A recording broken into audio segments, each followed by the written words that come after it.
Hello and welcome to What's Hot. Now this week it may be about general elections, but we're focusing on the oil majors BP and Royal Dutch Shell. Tuesday we heard from BP, which told us that profits fell sharply in the third quarter. We knew that was going to be the case. It had already flagged up lower oil sales would impact profitability, but there was a surprise to the upside. Strong refining operations helping the company to beat analysts' expectations. The oil company making its first quarterly net loss in more than 3 years due to a £2 billion charge linked to asset sales. Chief Executive Bob Dudley, remember he's going to step down next year after a decade at the helm. He said underlying earnings and cash flow were strong.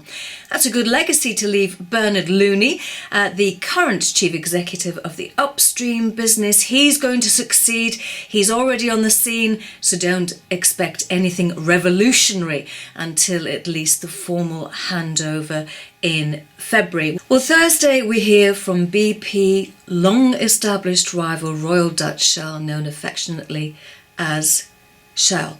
Well, the Motley Fool's John Brummels has described the business as a dividend investor's dream. Now, one of the reasons Brummels suggests is that Shell is structured as a corporation and its return on capital employed is 11.2% higher than any of the other oil majors. So return on capital employed, that's a metric measuring how effective management is at deploying its resources. Well, thank you for that, Mr. Brummels. So, Shell reports on Thursday, but let's take a time warp back to Wednesday.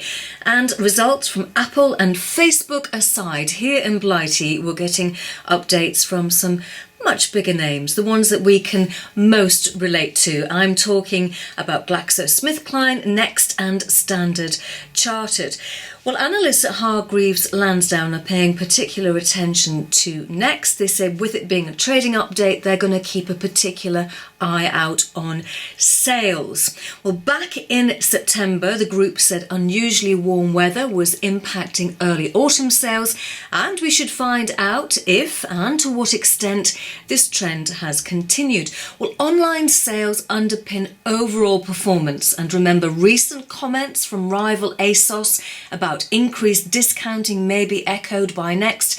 However, in August we learned that Ted Baker has ditched its collaboration with Debenhams and has tied up with Next for the next 5 years to sell its children's wear.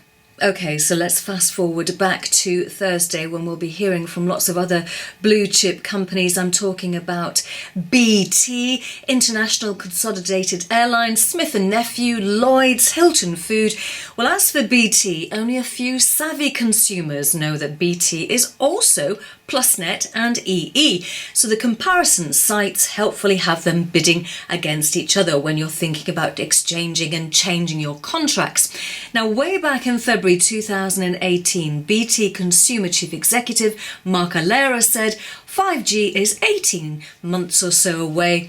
And sure enough, if you go onto the BT website, you'll see that it is available for some, and it's available on BT Mobile in 20 large towns and cities, including, it says, the busiest parts of Belfast, Birmingham, Cardiff, Edinburgh, London, Manchester, Coventry and Leicester, though some of you are more interested in whether BT is going to be prudent when it bids again for its Champions League TV rights. In 2017, remember, it paid £1.2 billion for exclusive rights to televise the tournament and the Europa League for 3 years.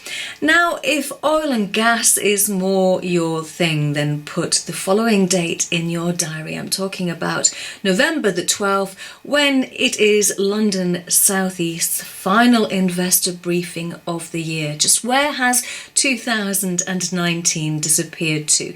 But the evening of November the 12th, we will be hearing from Gil Holtzman. He's the chief executive and co-founder of Echo Atlantic Oil and Gas.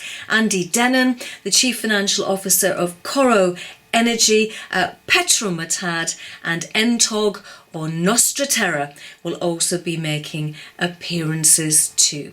And that is the end of my appearance for this week. It's been a pleasure. See you again next week.